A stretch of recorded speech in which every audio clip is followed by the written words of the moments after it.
The AIDS pandemic has killed more than 30 million men, women, and children. And today, more than 33 million people are living with this incurable virus.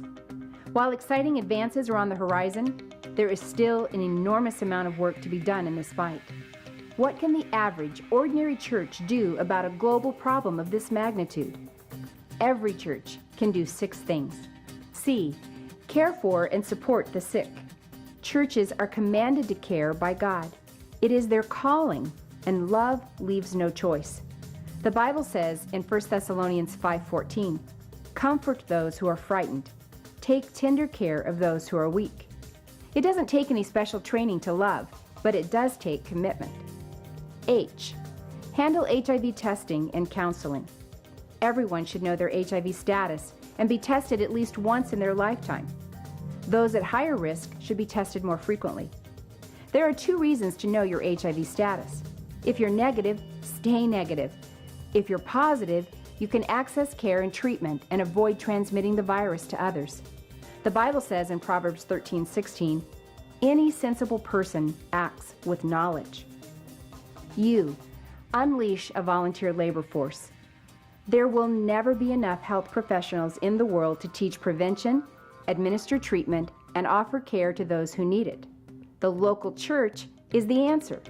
Jesus said in Matthew 16:18, "I will build my church, and all the powers of hell will not conquer it." Churches have the largest volunteer labor force on the planet, more than 2 billion members.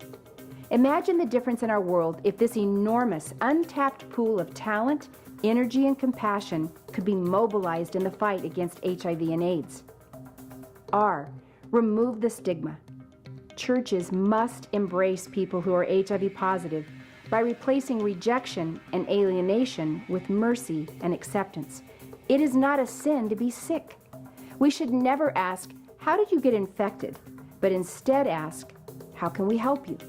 The Bible says in Romans 15:7, "Accept one another then, just as Christ accepted you, in order to bring praise to God." C. Champion healthy behavior. HIV and AIDS is complex and yet preventable. Churches have the moral authority to promote healthy sexual behavior and to offer the spiritual motivation for abstinence, faithfulness, and drug-free living.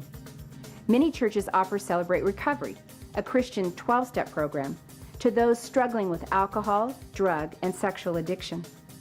Churches can offer a holistic approach that encompasses all aspects of prevention and recovery. The Bible says in Psalm 119:73, "You made my body, Lord. Now give me sense to heed your laws." H. Help with HIV medications. While it is unexpected to visualize a role for local churches in helping with HIV treatment, the church can be an integral part of helping HIV-positive individuals live longer. HIV treatment offers hope for a normal lifespan, but requires treatment support that the faith community can provide. Galatians 6:2 says, "You obey the law of Christ when you offer each other a helping hand." None of these action steps requires money, but they all require a willingness to be the hands and feet of Jesus. So the question isn't, can our church do these 6 things? But will our church do these 6 things? You and your church can become part of the real solution to ending AIDS.